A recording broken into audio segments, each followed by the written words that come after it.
If you've heard of Orville and Wilbur Wright, you'll probably also know that the famous pair of aviation pioneers is from Dayton, Ohio. But have you ever heard of the Carillon Historical Park near their birthplace? I hadn't, at least until my wife found it online. While she was buying our tickets, I noticed this restaurant just outside the entrance to the exhibits. They closed 20 minutes before we arrived, but they were nice enough to let me stroll through and record this video. Culp'c Cafe has a mixture of breakfast foods and sandwiches, as well as an old-fashioned soda fountain. They're only open from 10 until 2, and I'm sorry that we missed out on the opportunity to eat here. The menu selection and the prices looked really good.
It seems like so many museums also double as event centers for banquets or weddings or corporate gatherings.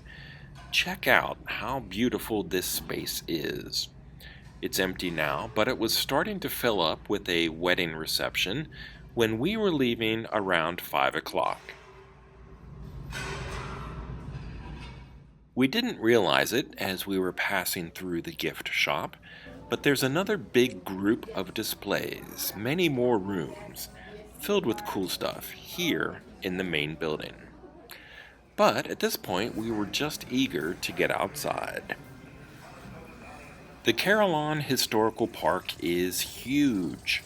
You can't really get an idea of just how big 65 acres truly is until you start walking. But once you board the train, whose tracks encircle the property, that's when you'll get an appreciation for the amount of space here.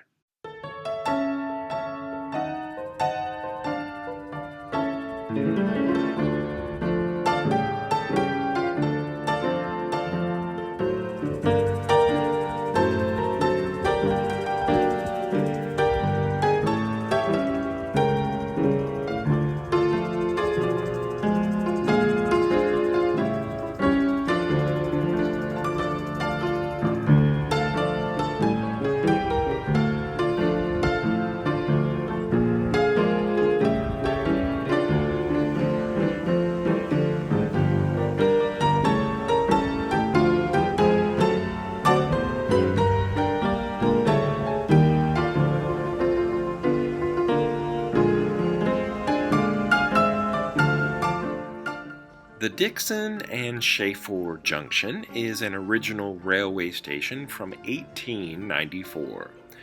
It was once known as the Bowling Green Depot, and it gives you a pretty good idea of what waiting for a train would have been like 100 years ago.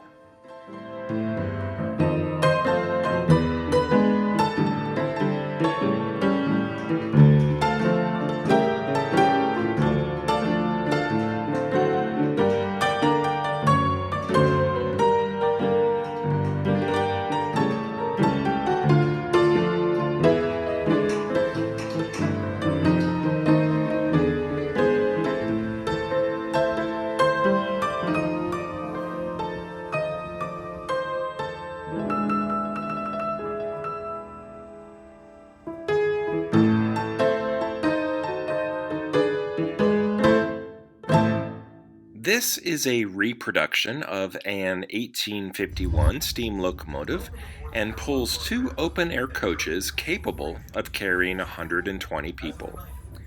It runs on a 36-inch narrow-gauge rail system of track and travels on nearly a mile of it throughout the park. It's actually a pretty good way to see the grounds before you start exploring on foot.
That big building in the distance that looks like a roundhouse is the James F. Dick Family Transportation Center.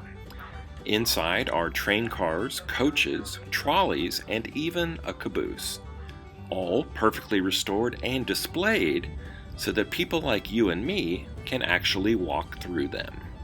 We did, and it was awesome, and that's why you'll see them in a future video all by themselves. This episode is mainly an introduction to the park, and of course, the train we're on now.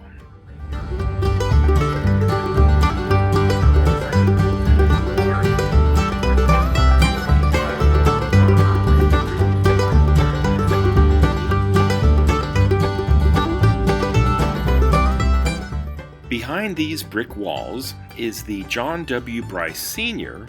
Wright Brothers National Museum. Inside, you'll find a recreation of the brothers' bicycle shop and the work area where they created the world's first powered airplane.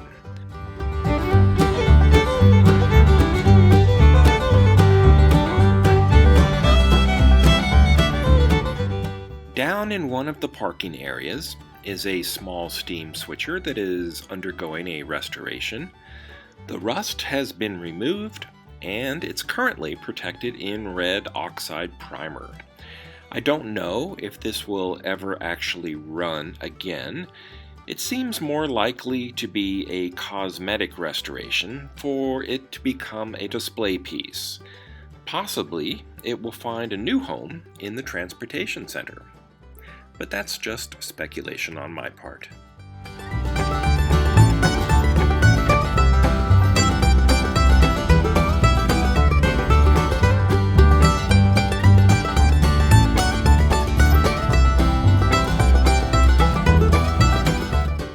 Here's the Carillon Brewing Company, which recreates an 1850s-style brewery, and it's also a restaurant.